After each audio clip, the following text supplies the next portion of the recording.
Hey, good morning, guys. Welcome back to another episode of Honda Spot. Today we have our friend Nat. Nat, thank you so much for making time for us. Yeah, of course. I don't know if you've seen any of my videos. I have not. I'm sorry. You have not. It's all right. You're not the only one.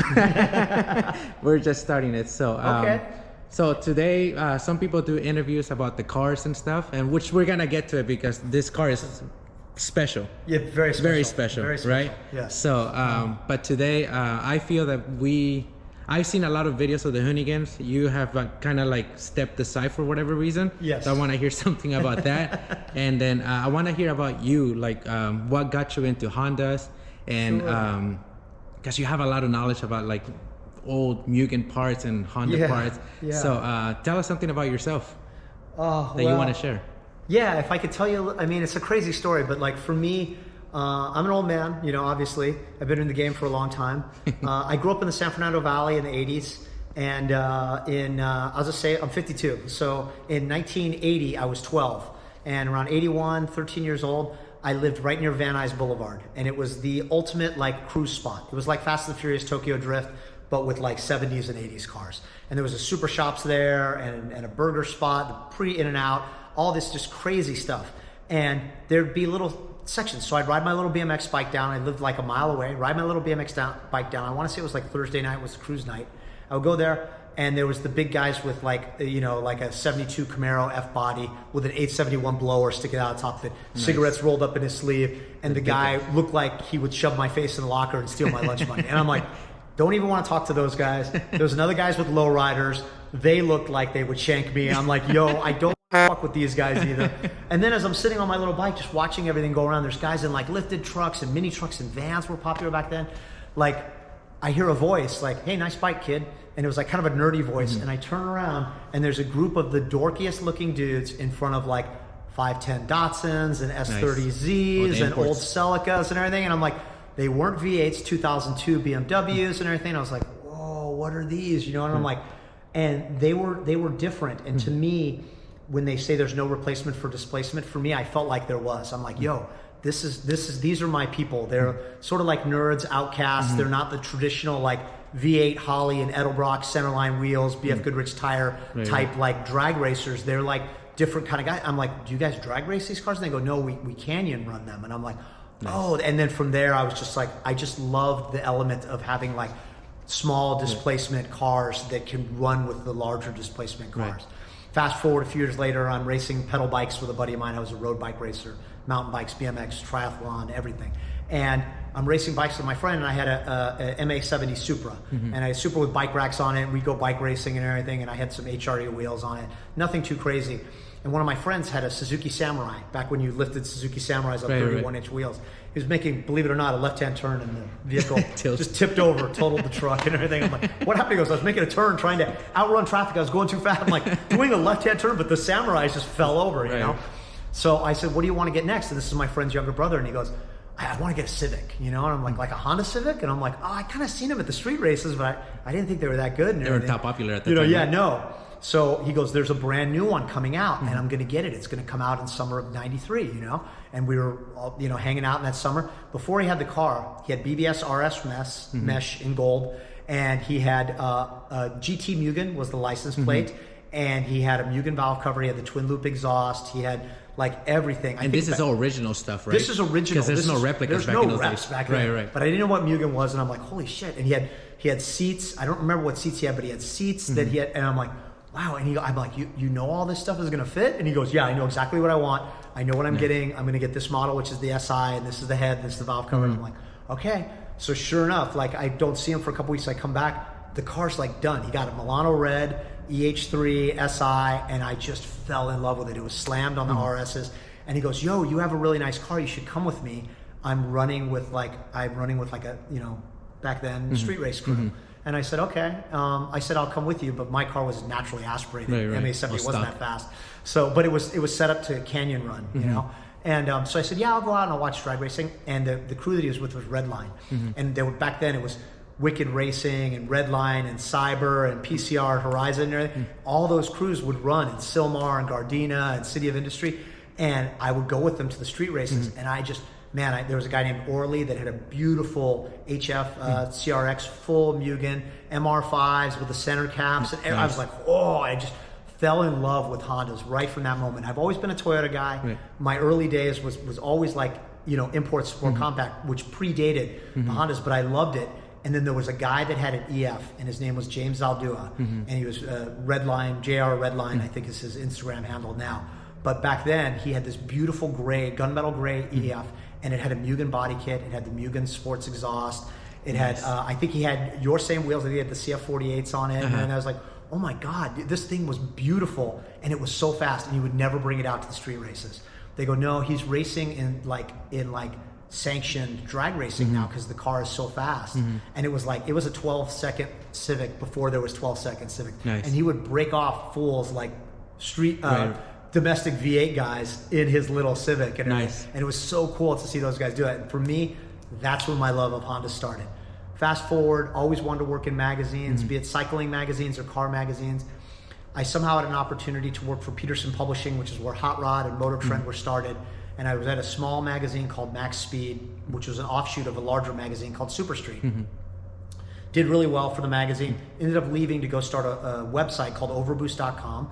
And this is in 2000. There was no website. We made a car website back then. We took pictures. It was a blog back then before there were blogs. Like a forum, right? It was completely, exactly like that. So we started doing that content. Did really well. They needed an editor at Super Street. They called me back to be the editor at Super Street. I came back to Super Street and then reignited my love with Hondas all over again. Got to travel to Japan frequently. I would go to Top Fuel. I would go to Spoon, Ichishima-san. I would go see Mugen. I would go see June Auto, Trust, Apex, Blitz, HKS, Top Secret, like all the greatest, all the tuners. Go to Tokyo Auto Salon. And then I fell in love with even more like JDM tuning on the whole. Right, you were exposed to more stuff that you didn't see in the States, completely. Right? Back then, when I was younger, before I started working at Super Street, we would go to a Mitsuwa and we would go get like an Option 2 magazine, or we would get a video option VHS, and we'd go to somebody's house and we'd plug in a thing. Couldn't understand anything they were saying, but we're just like, oh my God, what is that, an EF9? Oh, that's okay, EK9, and okay, this is what this is, and these are the chassis codes and everything. We just those are the only things that were in English. Right. And we'd see the car and run scuba circuit, and there'd be a time to go, ding, and a little time would pop up, and we'd be like, okay, I guess that's fast, and like, so we learned about all of that back then. And then as I was at Super Street, I got to go to Japan frequently. Also at Max Speed, got to go to Germany a lot. I've been to all the German tuners too. So I just fell in love with like tuning and sport compact and like the alternate to V8 cars. Since that time, I worked at a company called Mothers that does the car care stuff, and I helped them. And I became a judge for the Shine Award, which is a super prestigious hot rod award. I got in with guys like Detroit Speed, Kyle Tucker and them, Troy Trepanier, Rad Rides, the guys at Roadster Shop, the Ring Brothers, and then I started learning about like, man, there's a lot, there's more to this. Along the way, I've been working on and off at Hoonigan, and Scotto called me back in 2017 and said, you need to come back. I was working at an ad agency, working on the Toyota Prius. Please don't judge me. It was like the worst job ever. Everybody makes a mistake. Great job for my kids, taking care of my kids, making sure I had money and all that stuff. But it was soul crushing to like make Prius sound cool. So I did all that as a creative at the ad agency, and then when I came back, Scotto says, we want you to come back and everything. And they go, oh, we do. I go, I love what you're doing. I remember I kind of helped Scotto get this started in the beginning. And then they started doing the daily contents and everything. Ken Block does his big super Gymkhana videos that get millions and millions of views. Right. But Scotto and the guy said, we want to do a video every day, like an unboxing video, but for cars. Somebody's going to bring a car here to our yard, do some burnouts, and then we're going to like film it. And then it grew from there, and it's gotten so big. When I got there, they're like, bring some cars. And I'm like, okay. One of the first cars I brought was Dave Shue from Skunk 2, had the project BRB, which could be right back, but he calls it Beta Record Breaker. And that was the DC2 Integra, the famous Skunk 2 DC2 Integra. All motor, runs on methanol. I think it runs like an 860, and it's amazing. I'm like, that's the car. I'm like, there you go. I brought you guys a car, and I'm like, go talk to them. And they're like, no one knows what this is. Right there, like, I'm like, what do you mean? I'm like, this is the fucking most famous, one of the most famous import drag racing cars ever. And they're like, Scotto had to pull me aside. He goes, you think Hondas are still cool?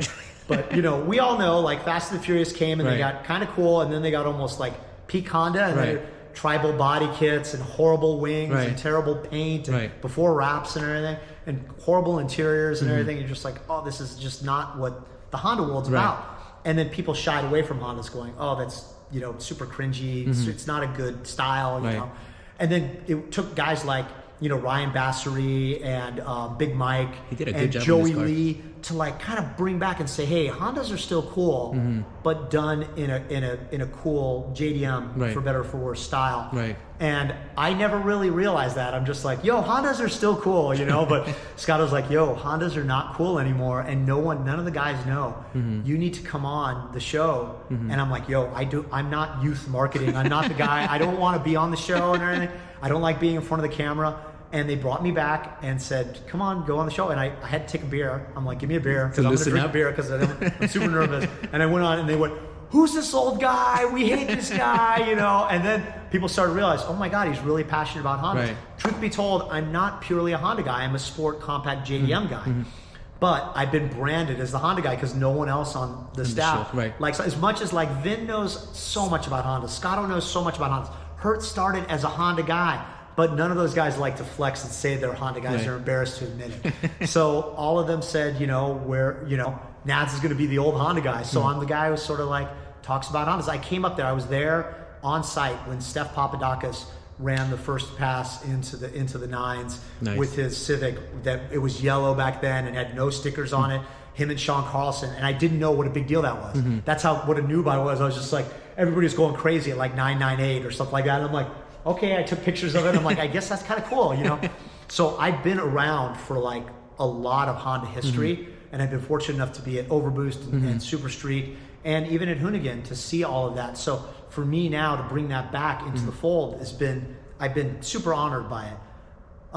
Everybody started to ask, why don't you have a project car? Because I have the FG Civic that's Right. outside. I have just like a standard like SI. That I Right. have. And I'm like, yeah, I'm so weird about the cars that I build. I want them to be like the best of Specific. everything, where Vin and Hurt and those guys, they're very specific about their parts, but at the same time, they're like, oh, if I can get a discount on wheels, I'm like, no, I got to have the MR5s and I got to have them with the center caps intact, Right. and that's like $5,500 Right. used, and then you got to get them rebarreled and refinished and Right. everything. They're still wrecked, you know. Right. And I'm like, I can never get there. I'm a divorced dad of two, struggling to just take care of my kids. I take care of my mom, and people are just going, yo, Nads, you got to do a Honda. You got to do a Honda. And Scotto and them were like, yeah, you should be doing a Honda. And I'm like, no, I'm like, I will, but I never had the money. You know, I'm always trying to take care of others. Right, right. And I don't really share that with Hoonigan. I don't really share that on our YouTube channel.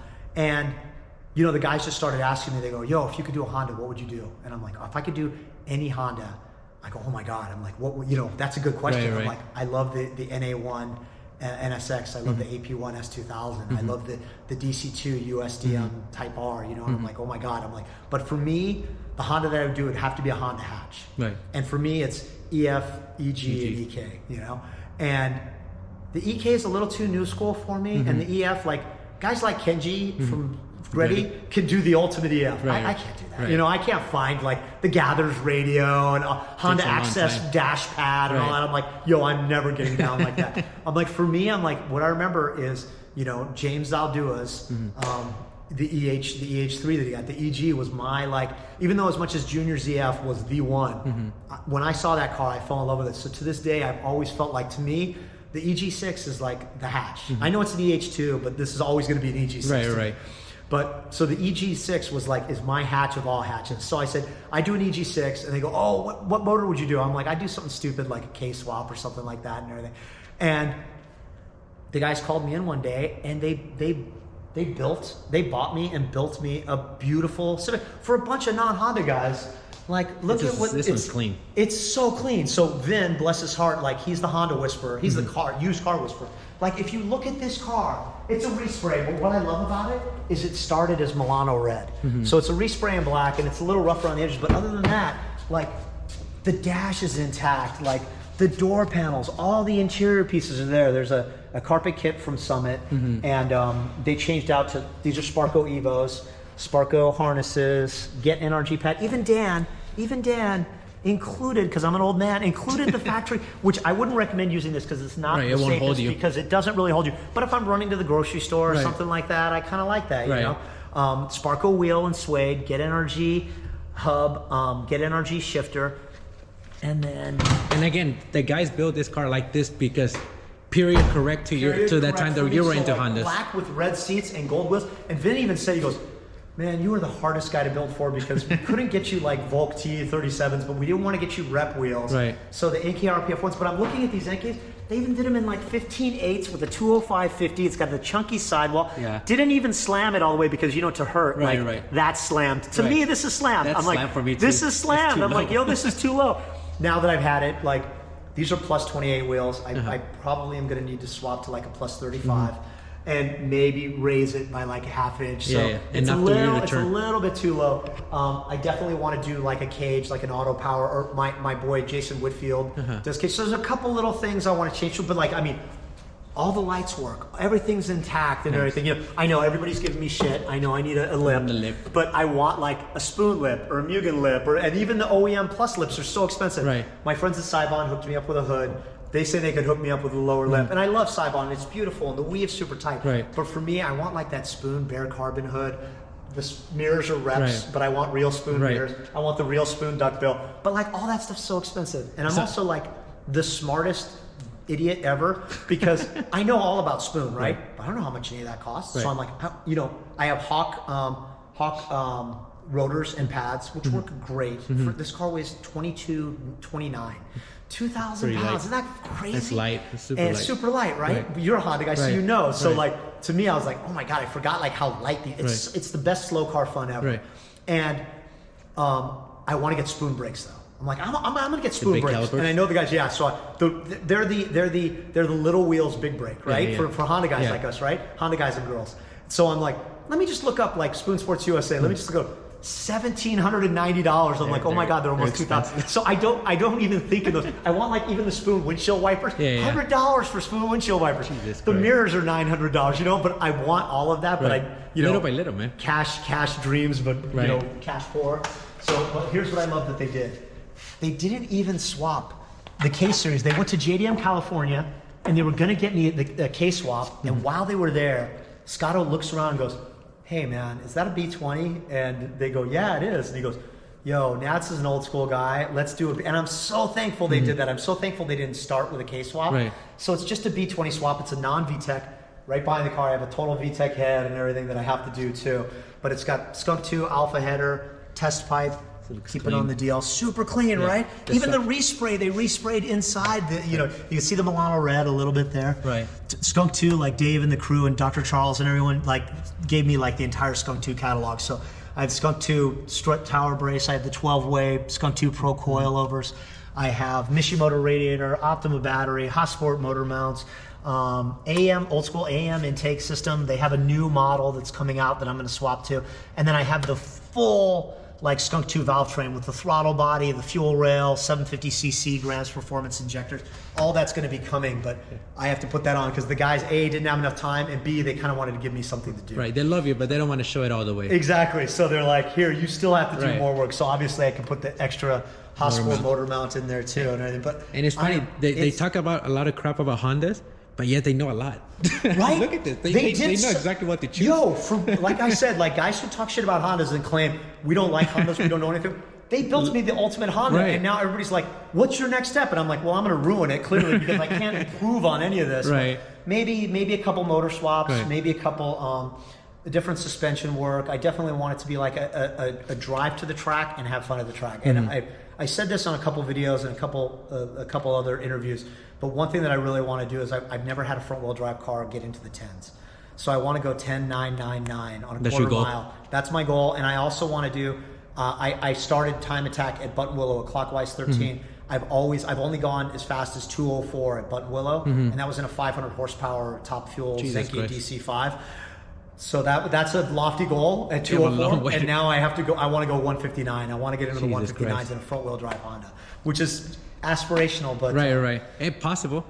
It's all about the driving. That's the story. That's my story. That's the car. That's So I don't know. Is there anything else you want to know, or any other questions? I mean, that's kind of where I'm at with Hondas, and I love too now that this is the way the Honda world is shaken out. Right. It's not Fast and the Furious. Right. It's not like. Also, it's not quite I like too that it's not quite like a JDM catalog box checkers, right? Which is what it used to be right. early days. You know, right. You'd see, for better or for worse, maybe they're successful on their own, but some rich kid or something just shows up with like everything off of every Mugen catalog or every Spoon Sports catalog, and you're just all the way down to the reservoir socks and everything, and you're just like, that's awesome, but you know, it's like I get it. But now I like the way there's like a mix of like USDM, like I'm gonna put Haltech ECU on this.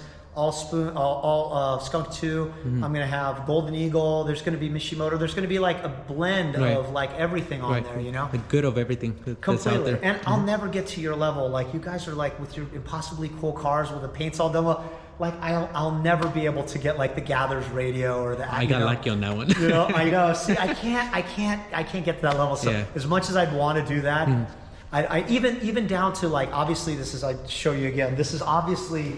It's an EH2, so that means, which everybody put me on blast because I put it on stories, I have the non-TAC cluster, you know? Oh, that's right. So I don't have the SI cluster, so I could either get an EH3 cluster, which will give me the TAC, or I could go super gangster JDM and get the SIR cluster, or the SIR with the white face cluster, which is the NA Plus Ultra, but I'm really nervous to drive a car that reads in kilometers per hour because I drive like an idiot, and I'm gonna get pulled over, and the officer's gonna go, "Do you know how fast you were going?" I'm like 120. Well, I know I was going 120, but that's in kilometers. If you give me a moment, I'll be able to. Because if I was doing 100, I could tell you 62 miles an hour. I know exactly. But I know I was going faster than that, but I can't tell you in miles an hour. Like, so I don't want to be in that point. So I'm sort of torn. So like, as much as the JDM fool in me wants like that SIR cluster. I love that you know that too.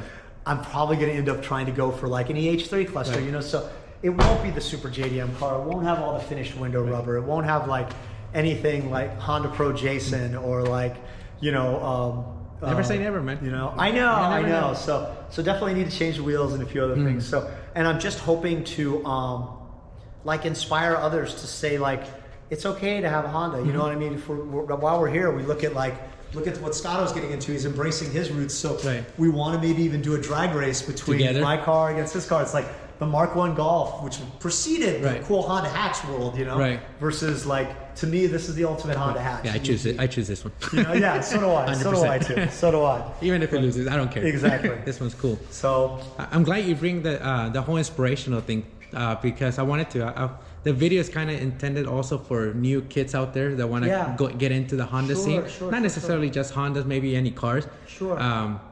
But also for them to know like the sacrifices that people go to. Like, what was your first car when you started? Oh man, for me, like your first Honda. Oh, my first Honda was a. I got really lucky, to be honest. Like my first Honda was a DC5. It was a Zenki DC5. Nice. So that's where because I never had a Honda all those years. The whole time, right before I started at Super Street, I had to get a new car, and I was like, man, I've always wanted to have a Honda. So I got a brand new DC5. Yeah, like a Zenki DC5. You know, so and I had it when I was at Super Street, fully built, CA28Ns, like. Full HKS Hypermax dampers, like Tota built motor, 13.5:1 to compression ratio, individual throttle bodies, like the whole deal. You know, all the carbing strut braces on it. And it was so clean. It was such a good car. And but the challenge with that one was that I had to sell it. You know, I had to get rid of it. And I haven't really had a cool Honda since then. Yeah, so it's nice to get back into the roots. And I just love it's just to me. I just dynoed it at BC's place. We're gonna have a new video, but it didn't make nearly the power that I thought. What do you think? Because like a B20, a factory B20 should make all of like 140 to 150. It made way less than that. So I'm like still trying to figure it out and everything. Once I get that done, but even when I get it sorted at like 150 horsepower, at 2,200 pounds, I'm like, it's the best slow car fun ever, you know. And to me, it's fun to drive a front-wheel drive car. And you were asking about. I diverged. I'm sorry about that because you asked about my first car, but like how people get into it. Because a lot of people say, "How did you learn so much?" If you have a passion about something, it's you find the knowledge. You go out and you seek the knowledge. Nowadays, not to be that old guy, but I'm gonna be that old guy. Like I said, there was no internet back then. Everything is at your fingertips now. There's a lot of bad information too. Like Wikipedia, I love Wikipedia, but at the same time, someone blowing up your DMs? Someone blowing up your DMs? Are they nudes? Are they nudes from a girl? one thing that I love Wikipedia, it's a great starting point, but it's not the end all be all, and it's not always right. You know, a lot of people say Wikipedia is always wrong. It's not always wrong either, but you check your sources and you do a lot of research and you go, you know, it's fun for me even these days to go to, like, I go to Spoon Sports USA, we're just talking about spoon parts, and I look at all their parts, but then I go to the Spoon Japanese site and I try to translate it to English. Sometimes it doesn't always make the cleanest translation, but it gives you a little bits of information, and that might inspire you to go check, I didn't know, you know, they do stuff with like Top Fuel. What's Top Fuel? And then you go into there and you find like Hirano-san, what he's doing and everything, you know, and then it just takes you down a rabbit hole. That's the best part of learning. And like, you know, people say either Hoonigan is the best or Hoonigan is the worst. They always say like, these guys know everything or they know nothing, you know, and I think that there's somewhere in between, you know. We're fortunate enough that our team is like, we've got a guy who likes old Audis, and we've got a guy who's like a shitty drift kid, and we got a guy who likes gassers, old V8 gassers, and we got a guy who likes fucked up import cars, you know, and we got a guy who likes grip cars, like track cars, and there's drift and time attack and, you know, the race of gentlemen, and it's all spanning the map, and we kind of put it all together, and everybody knows a little bit about something, so it helps with the videos.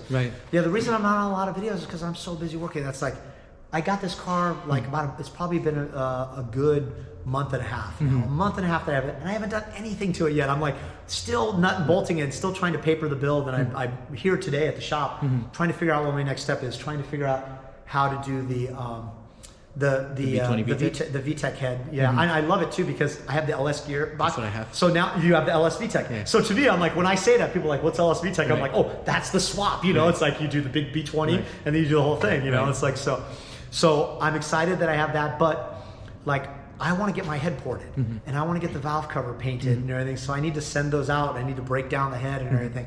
We're moving now. So once I move, I'm going to get everything broken down. I'm going to start digging back into it and spend a little bit more time. But right now we're in a weird position where Hoonigan's still moving. So. But it's moving to a better place. Look, I think you guys we're are moving each to a going to bigger get place that we will never fill, which is what we said when we moved into this place. And then we ended up, Scotto being Scotto, we ended up filling it up with everything. So quickly too. Yeah. So cool. So what else? So yeah, so you told us about your car, about having the fact that you have to sell your DC5. Yep.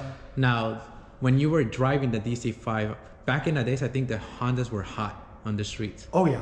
They were stealing left and right. Oh yeah. So what do you advise? What's your advice for the people to drive? Because right now you can put alarm and anything, but we know a thief, if they want it, they'll take it. They'll take it with the alarm on. They'll take it with the steering wheel lock on. So I had a DC5, and I live in Los Angeles, so not very wealthy. So I've always lived in like places with like apartments or condos where it's had like an underground garage, where it's like a common garage area with a remote and everybody pulls in and out and everything.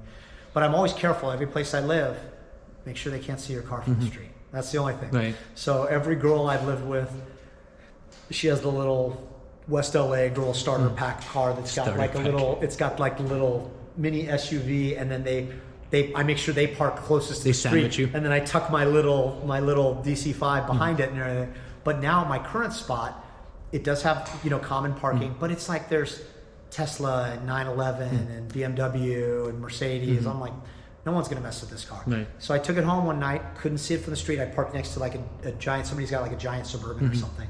And I parked behind it, and I'm like, okay, it feels pretty good. Can't see it from the street and everything.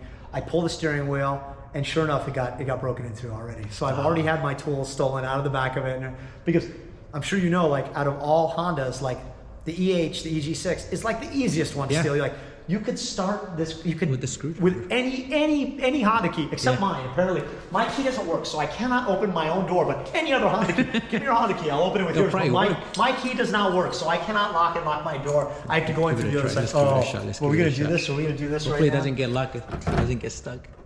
Oh, look at that. It works. I got a new car, guys. Oh, I'm so sad right now.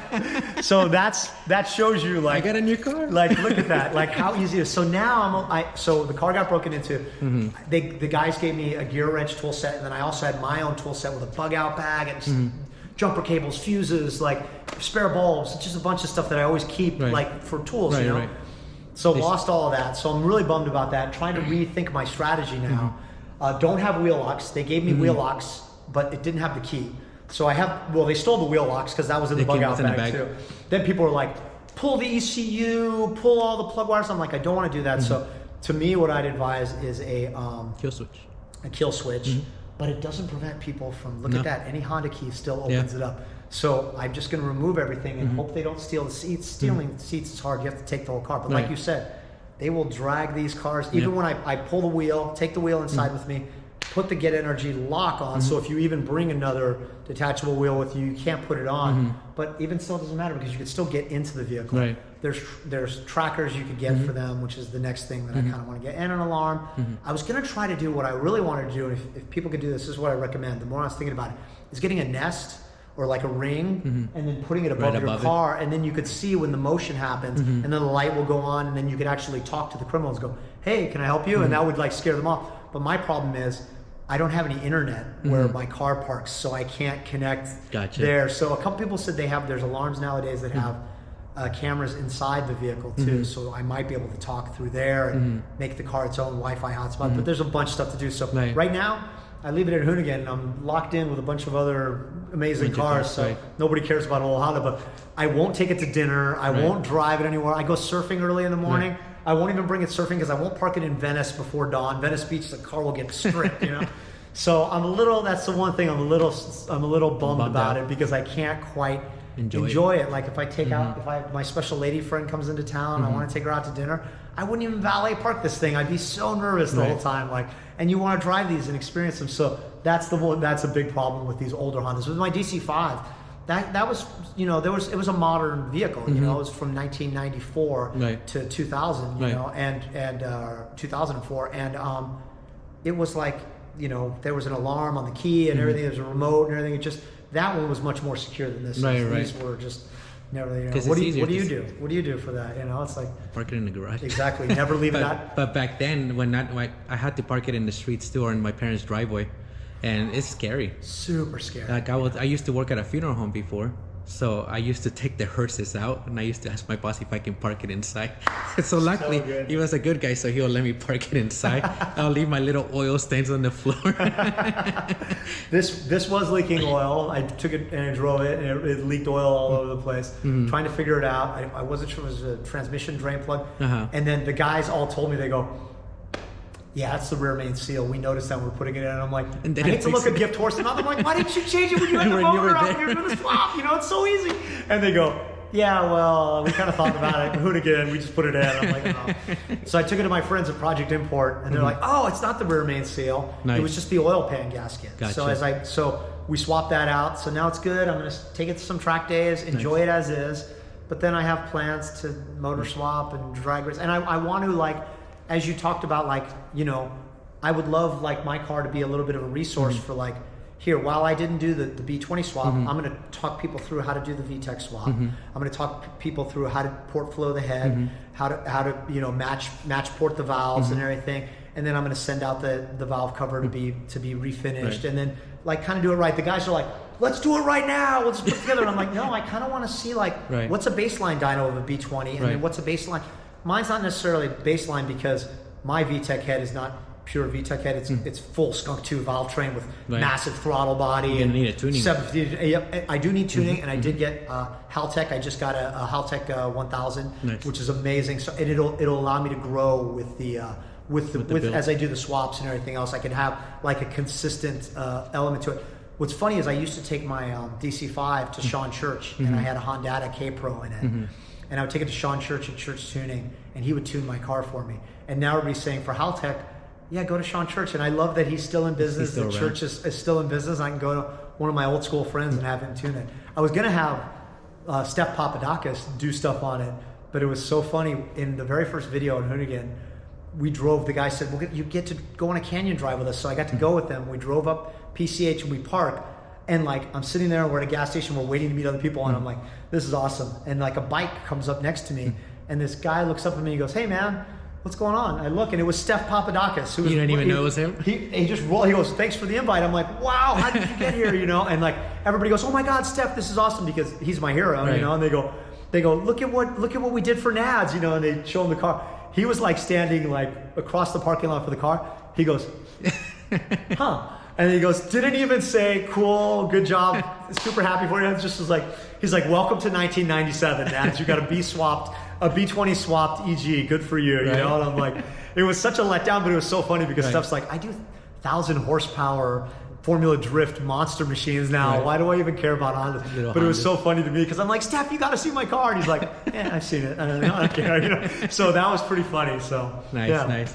Hey, but you know what? The older the cars get, the more resources we have now. I like we that have too. a lot more stuff that we can add to the cars. I think it's amazing too. Like I didn't know anything about this car, and I'm like, man, I don't know if this is a CX or a DX or what. And you type in the VIN and load it up online, and you're like a VIN resource. It's like this was actually built in a plant in Ontario, in Canada. Yeah, it's a Canada build. It's not a Canada car, but it's Canada build.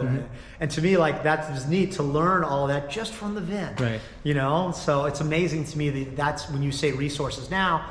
Like also, I don't remember what Milano Red was. I had to look that up. When I look it up, there's a resource that says, here's all the Honda paint codes ever, you know? And it was like, you know, like what Midori Green is and everything. And there's some colors that you know. But I didn't remember. I'm like, I know it was red. What was that red? And all of a sudden I'm like, Milano Red. I forgot about that. Some people confuse it with the Formula Red too. There's a Formula Red and there's also a Tahitian Red too. That was like almost like a brick red, right? Yeah. So like to me, I'm like, I couldn't remember. Was that a Formula Red? Or, but you know, when I'm like, it was something else. I can't remember what it was. But just a quick search on the internet, you find that. So I think when you talk about resources now, you know, I know I keep going back to the internet, but I think it's just an amazing place. You know, another thing is like chassis codes. I was like, man, what was the SI? It was an EH and an EH, and I'm like EH2, EH3, you know, and like you remember all this stuff about all these things, you know. And I think it's great that now people of today, like there's so much research. Like it bothers me a little bit. I'm always willing to help, and I love when people slide into my DMs. More girls, please. But it bothers me when someone will say, you know, like what bolt pattern is that on your wheels? And I'm like, it's a standard bolt pattern. You can find that out very easily. You know, I'll tell you 4x100, but at the same time, I'm like, don't look at me as Google, you know. And I'm like, you know, so. But sometimes they'll ask me, they're like, oh, what do you plan on doing? I don't mind answering those at all, but I don't like when people don't want to do their own homework. I think now the internet, the blessing and the curse of it, it's become so easy to find everything out that people are almost too lazy to actually find everything out. Right. You know? They'd rather ask. You know? And now back to my car for really quick too. I got to get your opinion because I was going to do a 5-lug swap, do the CTR swap, but then I was like, people said the hub's actually heavier and you have less options for wheels too. So I'm like, wow, I kind of like the fact that I keep it lighter and 4x100 feels better. But a lot of like racers will say, oh no, you should do the 5-lug swap, you know. So. See, the way I think is if I do a 5-lug, because I have 4 lugs on my cars. Of course. If I do 5 lugs, I can't put the Mugens that I like. That's what I'm saying. That's what everybody's telling me. They go, yo, you get more wheel choices with you're gonna get stuck with all the new wheels, which is nice anyways, right? Because you can get TSW, you can get all the other cool ones. But knowing you're not gonna like it. I know. So that's me too. So like, as much as I love the Yankees, and I will keep these wheels forever because also the entire car means so much to me. The fact that the guys did this for me. I do want to swap out to a plus 35 wheel, which puts me in like the T37 category, which I really love, but also try to get the OG ones. I know the OG ones are so hard to find, right? They're really hard to find. But I know people at Ray's Japan and at Mackin Industries, so I might like. Is there any way, like, how much would that be? I know I can't even afford it or anything, but I want a Mugen wheel. I want an SW388. I want an MR5. Nice. I want, like, you know, I just saw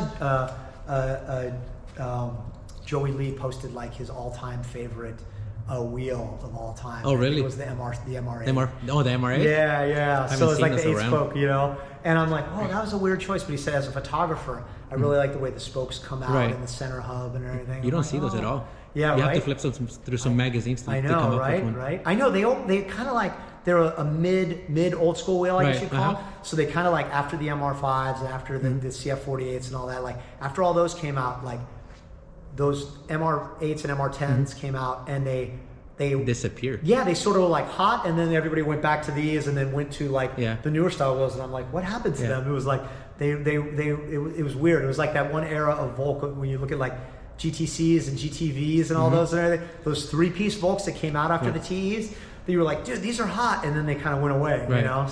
So it's neat to hear someone say something like that. I think Mugen tried they did really good on the old wheels, and then on the new ones they kind of didn't try enough. Yeah, exactly, exactly. But you know what, they are good. So I think you should stick with 4 lugs.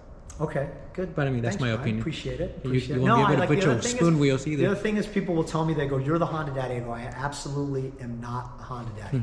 I don't wrench. I don't drive. I know a little bit enough to get me into trouble Right. just from being a media guy for all Right. these years. But to me, like, my Honda daddies to a T are Steph Papadakis, Dave Shue from Skunk 2, Miles Batista, Charles Madrid, Tony Shagday, Lisa Kubo, Gary Kubo, even Chris Rado used to race. All those OG Honda Right. racers, Right. those were the ones. Jason Whitfield, Sean Carlson, like, those were the ones that I learned from and I looked up to. Junior Asperer, James Aldua, like, if you look at Big Mike, if you look at Ryan Bassery, if you look at Mike G, Mike Ademi, the green EG tank, you know, it's like, Right. those were the OG builds to me. Joey Lee at the Chronicles, like, if you look at like Kokoro Honda, Charles Schneeber, that worked at Honda, that has a great IG page, and also Honda Pro Jason, and also Brian Gillespie. Those are the resources that I turn to, and those are the guys and girls that I say are my Honda mommies and daddies. I'm definitely not the Honda daddy. I'm just a fanboy, and I stand on their shoulders. All of those people know more about Hondas than I do. Right. And guys, you guys just heard a bunch of names, and go turn on your computers and start doing some research. Exactly. Because those are a bunch of old school dudes. Those are I all know the a old few of school them, guys. not so many. Yes. I'm going to Google a few of them. Those are the people that I look up to. Nice, nice. No. Cool. Well, what else would you like to share? I don't know. You tell me. Ask me something. I kind of gave up, like, all about what we're doing at Hoonigan. We're moving to a new space at Hoonigan. We're gonna have more room. We're gonna be able to bring back our, it's gonna be a new name, but our daily transmission sort of Burnyard Bash style events. So we're gonna have smaller events, not like we did at Irwindale Speedway. We're also gonna come back to do the stuff like we did here, like filming in the yard. And there will be a man line, and there will be all sorts of fun stuff that people can do, but we're gonna have meets, and one of the meets that I wanna have is Honda specific. So everybody on this channel, I want the Honda people to come out strong, because Scotto's gonna do his Volkswagen meet, so Scotto's gonna say his Volkswagen meet can pull harder than my Honda meet, but I will see about that. I do not wanna let that happen, so I'm gonna try my best to bring out all the old school Honda heads too, So thank you everyone for watching and listening to my old man rant, and stay off my lawn. Yeah, thank you so much for your time. I really appreciate it. And guys, listen to what he has said, share his story, and just don't give up. If you're starting a new project or you're getting back into the Honda scene, they're still fun. They're still super fun. Just don't go around thinking that you're a street racer, because it's a slow car. It's fun. Exactly. It's a fun fast, or fun. What do you call it? Slow car fun. There you go. Slow car fast. Slow car fast is better than fast car slow. There you go. So thank you, Nat, once again for giving us your time. I know you're really busy right now. I really appreciate your time. Of course. So you want to finish it off like you always do in the Hoonigans? Oh, we're gonna go back to that. You want to do that? All No. right. Okay.